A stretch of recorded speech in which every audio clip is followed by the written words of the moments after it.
ამასობაში კი კვლავ რთული სიტუაციაა რეგიონებში, სადაც განსაკუთრებული დარღვევები დაფიქსირდა. დღეს ცნობილი ხდება, რომ როლანდ ახალაიამ არჩევნების საიდუმლო შტაბის მეშვეობით მოიგო პრობაციონერი, რომელიც ციხიდან სპეციალურად არჩევნების წინ გაათავისუფლეს. დღეს მედიას ყველა იმ დეტალს უყვება, რითაც სამეგრელოში არჩევნების გაყალბება მოხდა.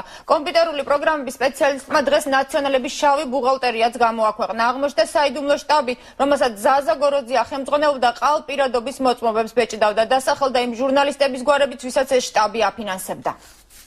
ნაციონალური მოძრაობის საიდუმლო შტაბის კანონსაწინააღმდეგო ქმედებებზე ყოფილი პატიმარი ხვიჩა ჟორდანია საუბრობს. გასაიდუმლოებული შტაბიდან, რომელიც ზუგდიდში თხილის ქარხანა არგონაცშია განთავსებული არჩევნების გაყალბების სქემები, მათ შორის დოკუმენტებისა და მარკირების გაყალბება, ეგრეთ წოდებული შავი ბუღალტერია იმართებოდა. ჟორდანიას ხელი მიუწვდებოდა არჩევნებისთვის გამოსაშვები პატიმრების სიაზეც და მმართველი პარტიის ინიციატივით ქართული ოცნების შტაბებთან ფარული კამერის დამონტაჟების ფაქტებზეც.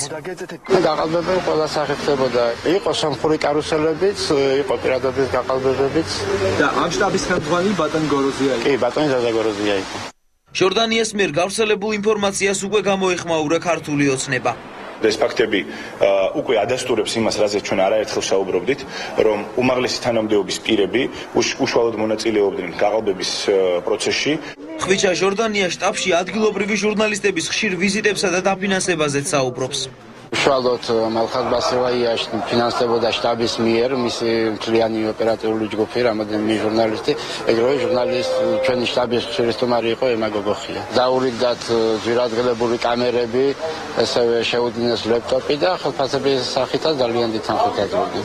ბრალდებას კატეგორიულად უარყოფს რუსთავიორის ჟურნალისტი ემა გოგოხია. მე არანაირი შეხება არ მქონია საერთოდ მუშაობ ამ შტაბში და არანაირი შეხება არ მაქვს. გარდა იმისა, რომ რამე სამსახურებრივად ჩასაწერი მოხდებოდა ინტერვიუ, ამ შემთხვევაში არანაირი საერთო არ მაქვს. თავად საიდუმლო შტაბში ჟორდანიას მიერ გახმაურებულ ფაქტებზე საუბარი არ სურთ. რაღაც შტაბი არისო, ესე თქვეს, სადაც ზაზა გოროზია ხელმძღვანელობდა ამ ტერიტორია დატოვეთ, ძალიან გქონთ. თქვენ დაცვის წევრი ძანდებით, დაცვის სამსახურის? არ მინდა არ გადამიღო კაცო. ვინ მოდიოდა აქ რო გითხრათ? არავინ არ მოდიოდა, ეს არის თხილის ქარხანა. ხვიჩა ჟორდანია ამბობს, რომ მის ოჯახზე ზეწოლა უკვე დაიწყო. ჟორდანია სამართალდამცავებისგან უსაფრთხოების გარანტიებს ითხოვს.